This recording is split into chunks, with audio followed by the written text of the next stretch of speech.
Thanks so much, Gina. Hi, Rassie. It's great to speak to you, and well done on the stellar tour so far. Thanks. I just wanted to know, considering the exodus of players from the squad to the various clubs, how much different was preparation going into this week? And will you be taking a similar approach against Wales as you did against Ireland, where the focus was on dominating them at set piece time and scrum time? Yeah, morning everybody on that side, and obviously the people here who's in person here. I think, it's tough to decide, listen, we're going to take him on at set piece dominance. Sometimes in a game you only get the first scrum in the 23rd minute, like the case was All Blacks. The previous game, the Welsh played against the All Blacks. Only in the 23rd minute there was a scrum. So you can plan around trying to have scrum dominance. Maybe you get a line out here and there. But apart from that, if the game goes away from you and you don't get into those physical battles, then you have to handle them in other areas as well. The team selection was, I don't think we planned in the beginning of the year that we're going to go 7-1 against them. It's actually the only guys available after discussing with our franchises. This is almost forced on us. Player 24 is Tux Chunu, and player 25, we always appointed player 24 and 25, and 25 is Dwayne Vermeulen. So we actually, one injury and Tux is in, and another injury and Dwayne is in, So, but that's the chance we were willing to take for our franchises and for them to have a proper start in the URC. But yeah, I think if you look at it, you look like one who dominate with the back of forwards, but our hand was a bit forced with this. Morgan?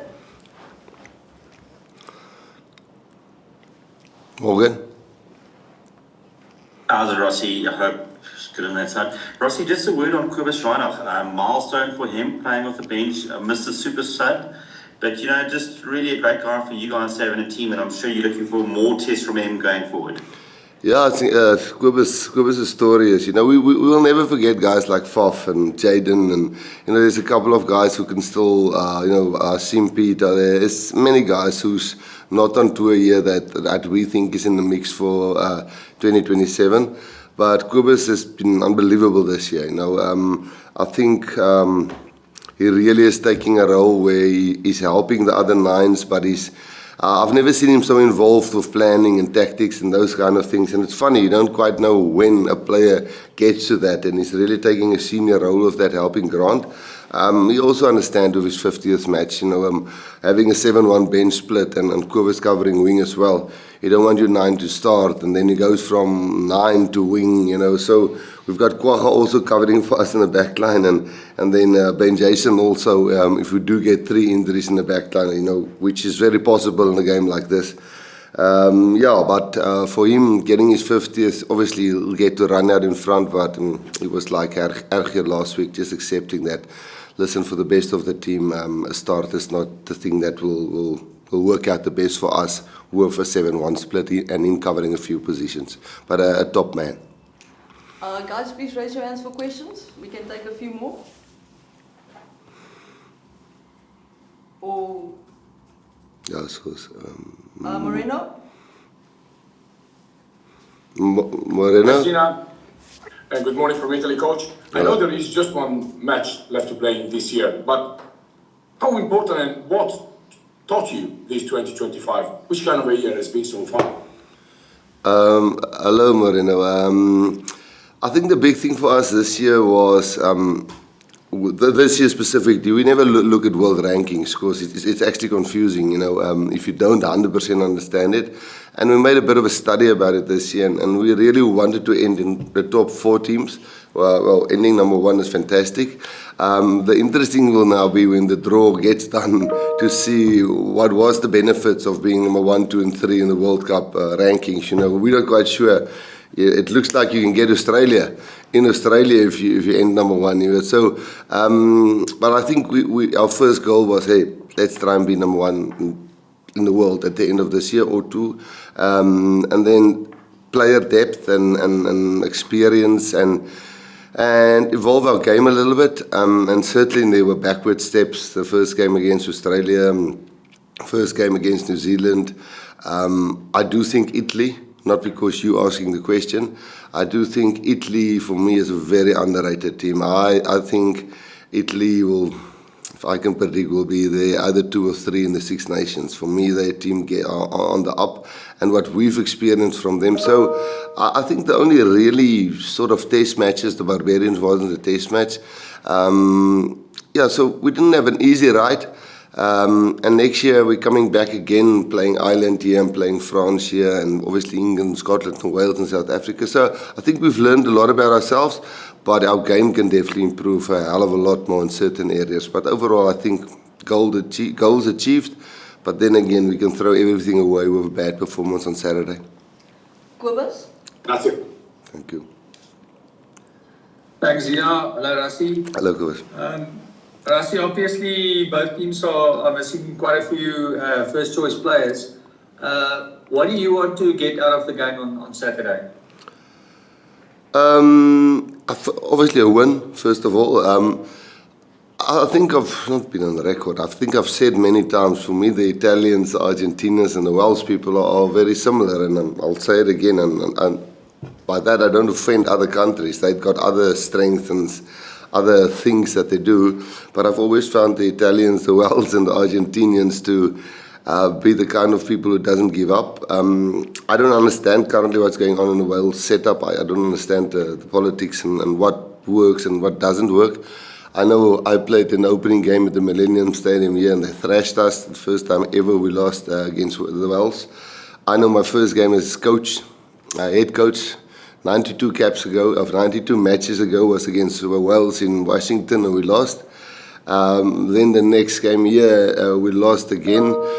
End of year tour, we lost against the Welsh, and in the World Cup semi-final, quarter-final, it was 2 or 3 points. That was the difference when Damien Delende scored that try. So I know deep there in the underbelly of the Welsh, there's fight. And somewhere it's going to come right. And Tandy looks like he's getting the structures together. So this team for us the starting team is a very experienced team. You know, I think the average age is 27, 28, and I think the average caps is close to 40. And I think their caps is something like 11. So it can either be a very highly energetic team of the Welsh that gives nothing away and just fight like hell, and really surprise us, or we can grind it out if we have the right mindset and eventually try and get away from them on the scoreboard. But a difficult game to predict with a French referee. I think it's the first time he really referees at this level for Tier 1 nations. So, and I want to say, I enjoy the Welsh culture. I love the horses in front of the bus. I like the band. I like how they make the build-up. For us, it's always been a nice fixture, and this has been organised since 2018. We've been coming here regularly. So we hope to win the game and fly home with our heads high, but the Welsh will certainly try and stop us. Any last question online, or can we go to the floor? Percy? Percy. Thank you so much. Good afternoon, Rassie.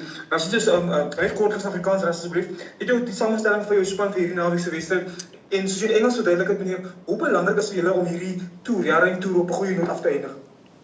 Hallo Percy.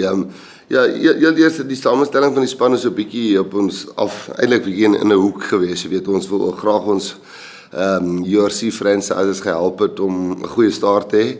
En dit so 'n soort van met die Stormers en met die Sharks en met die Bulls en die Lions almal gepraat oor wie kan ons kry, wie kan ons nie kry nie. So ons het so 'n bietjie die dice gerol en ons het regtig net 24 spelers hierso. Tsunu Tuks is die nommer 24 en Dwayne Vermeulen is currently ons nommer 25.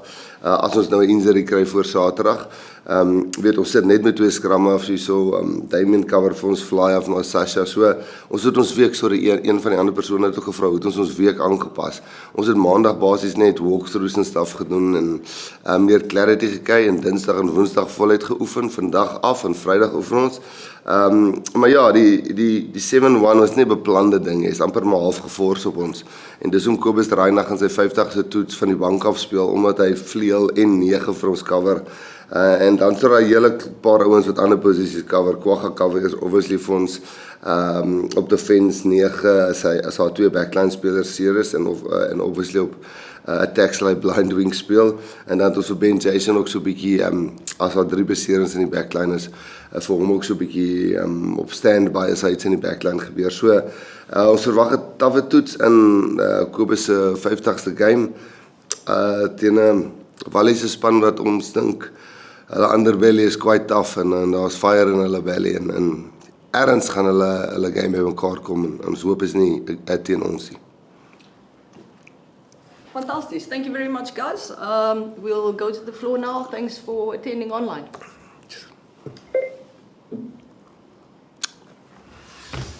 Okay, floor open, guys. Well done. Okay, you can go, guys. Sure. Rassie, it's week 5 of the tour. It's been a very long time that the guys have been away from home. There's obviously been a lot of change with players going back to the teams in France, England, and Japan. How has it been trying to keep their focus on the game and not thinking about maybe heading back to 30-degree heat and brine in South Africa? Well, for us as coaches, it's probably been, since May we've been together planning and since the 3rd of June the team has been together. And then, it's our 15th match if you include the Barbarians. So it's been a long season. I mean, the players can't really switch off because they're going to start of the URC, and some of them are flying straight over to places right close to here, and some of us are flying back to South Africa. So to end the year on a high would be great. I looked at the World Cup, World Rugby permutations on the lock, even if we lose by 15 points, we're still number 1 in the world, which was sort of our aim for this year, while building squad depth and so on. But, I think the respect for the players, first of all, wearing the jersey, and then with a guy like Krapis Morne getting his chance now, Franco that was suspended, or almost suspended, getting his chance now, Jean Klein, giving up a lot. He's played the last game for us against in the World Cup final, and then he's played against Italy for us. But that's only 2 games, only had 7 caps.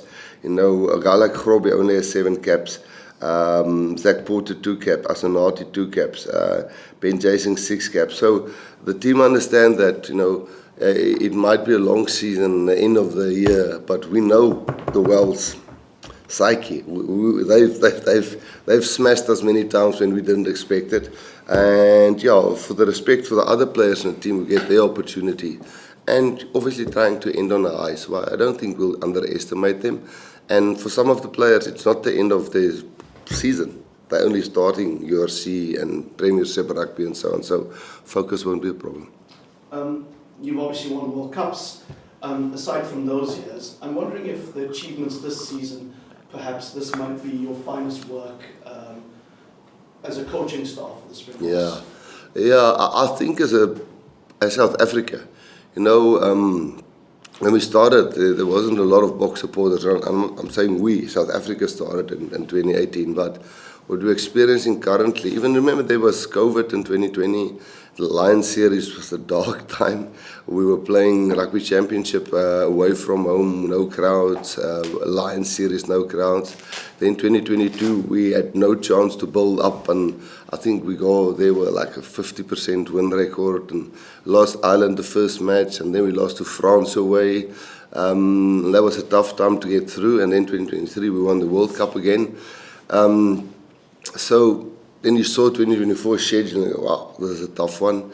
And then you saw 2025 season, you thought, oh, that's a tough one. So I would more say how the players get through a season and understand the season, how the fans sort of understand what we're doing, and US media, so South African media especially, sort of understand what we're doing is, that's more satisfying, because you could have lost the game against, got a red card against Italy, a red card against France. If we lost those matches, it could have been easy gone the other way.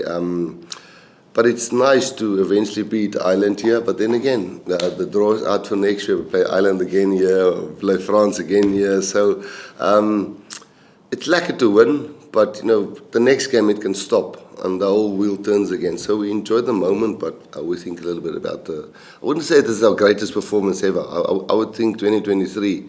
How we got through those pool stages and playoff games, I thought that taught us a lot of how to handle things in the last 2 years.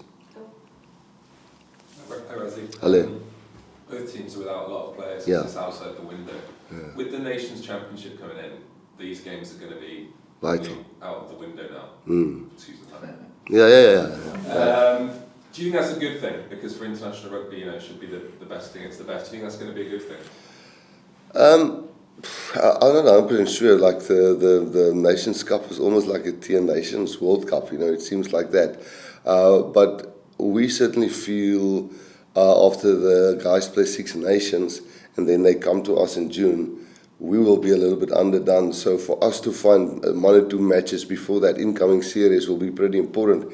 I think even if we play a SAA match against other countries' SAA match, because there's guys like Cameron Hanneman, Elrich Lowe, Evan Roos, Jaden Hendricks, Jordan Hendricks, Koen Horn, I can name many, who's on the fringe but only have 1 or 2 caps, and you can't just throw them into a Nations Cup because it's our title, it's our trophy that you have to play for. So I do think there's place for games outside the window. For us, for example, the Japanese game that we played, when we lost in 22 against Ireland, our Japanese players were totally underdone because they haven't played for 4 weeks.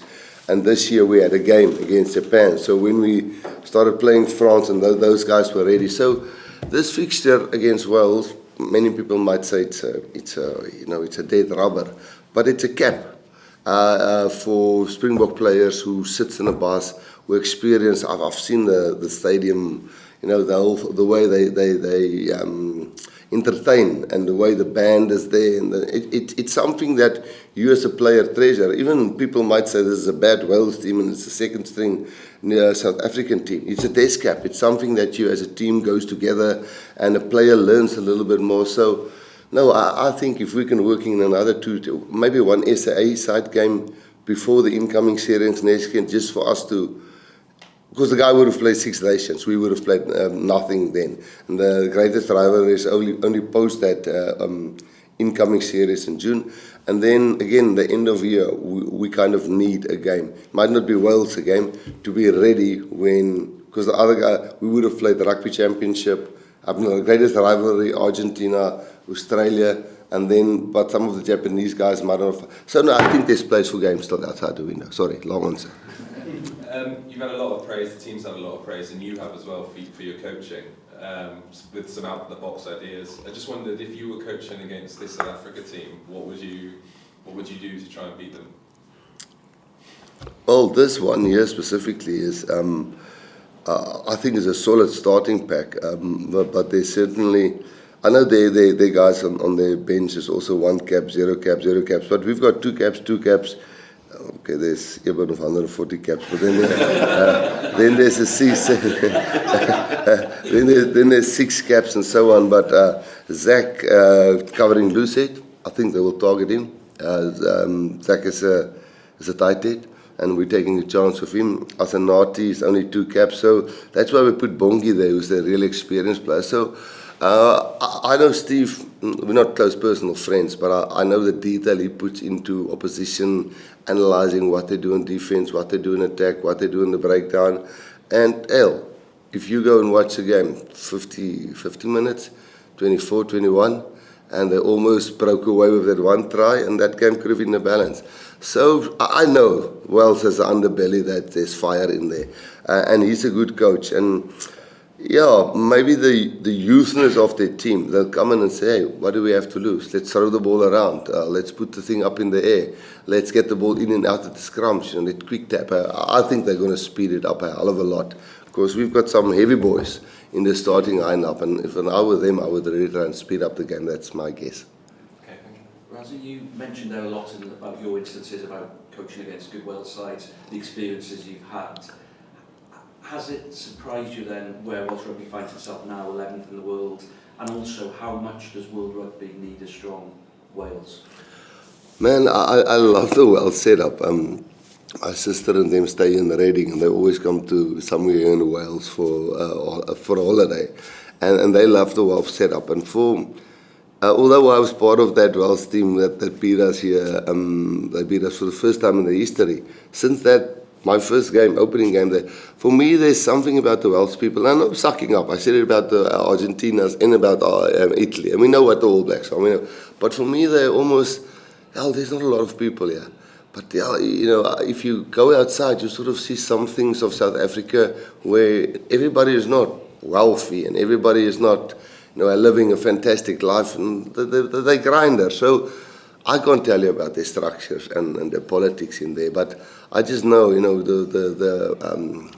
can name so many players, bigger, there's so many guys I played against that was fantastic rugby players. That Taylor guy ran over me in 1999 for the last try. And when I coached Munster, Scarlets and these boys were tough games to play. So I just think whatever is wrong off the field, if I don't know what it is, you certainly have the guts and the players and the will. And that will come right the moment whatever, I don't know what's wrong there, gets fixed. But we need a strong Welsh team. We need it. It has to be. I mean, they're just a tradition of loving to play against them. You spoke about Steve Tandy and the structures he's put in. By the end of this autumn, he wants to have a clear identity as a Wales team. Yeah. What you've seen doing analysis and looking over the Wales team this week, can you see the beginnings of that clear identity? Yeah, well, I know he was a defence coach. I think when I was coaching Munster, he was Osprey's, head coach or defence coach, and he certainly had a different way of defending. They were more holding guys up in defence and sort of creating almost a maul situation, and that's the way they slow down the ball. I see they've got more line speed now. Their team defend patterns and shapes really well. They study, as far as I can see, that really well. The line-out coach, I know is a guy from Quins, that coach there with Thierry Flannery. He's very particular about how they do their line-outs. I know they've got two younger or other locks in, and the loose forwards is maybe not the tallest, but with Wainwright back in there, things there can change. But I can see an organised team.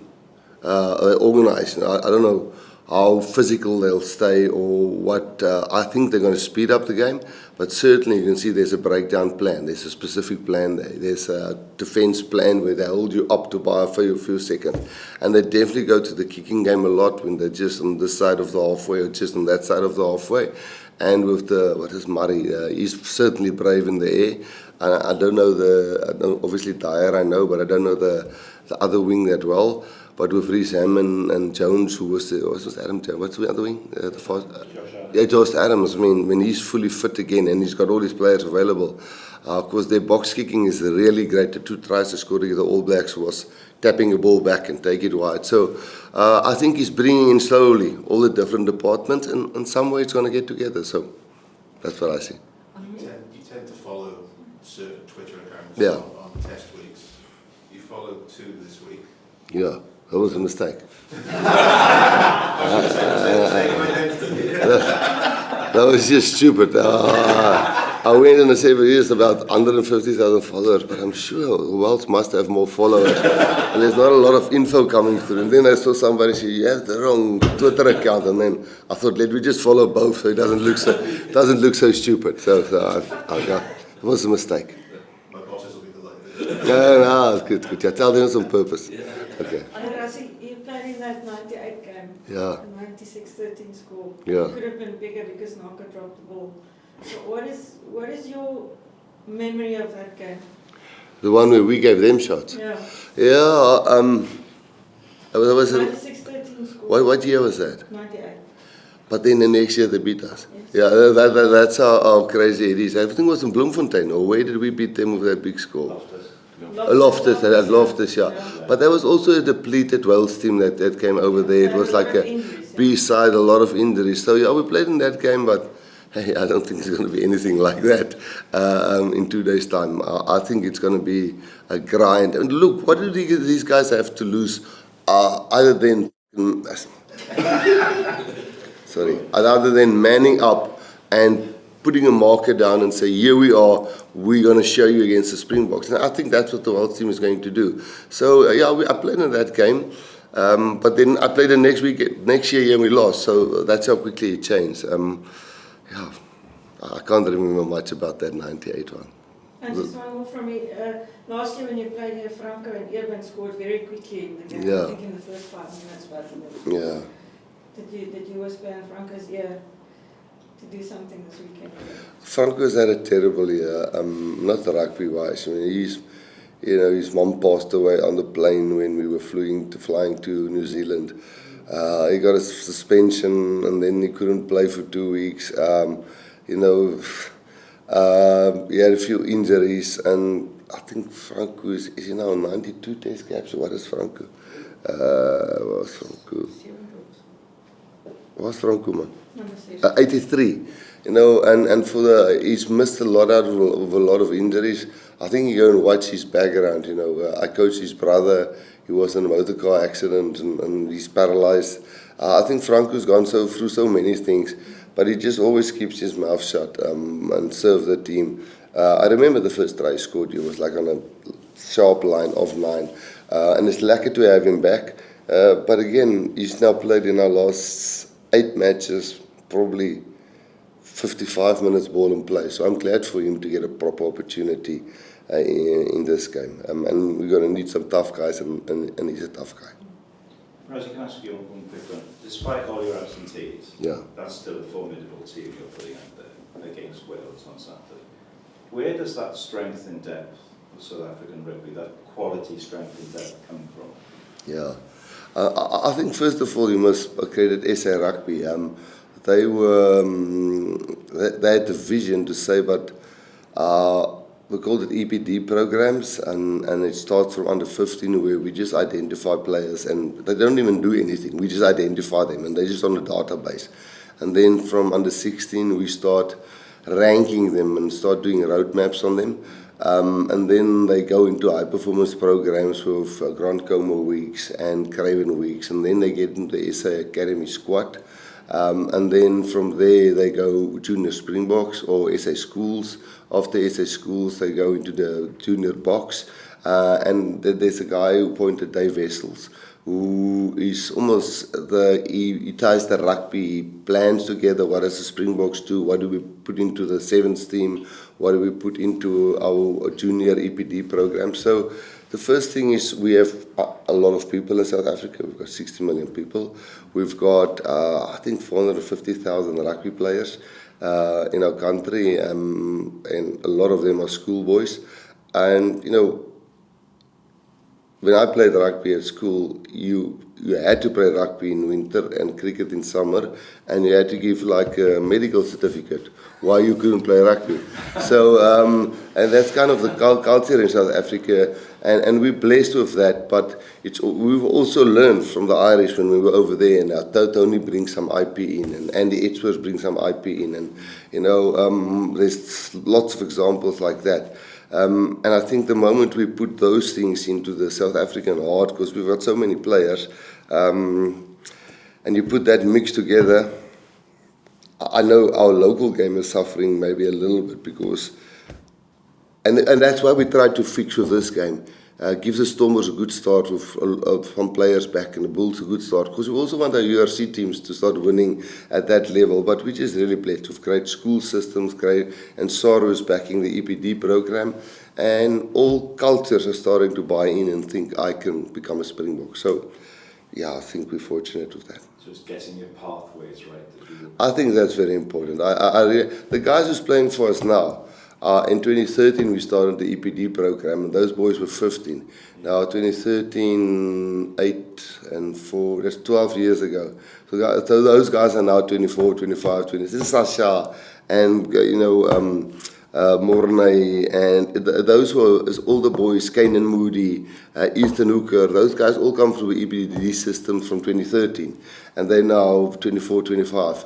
So it takes time.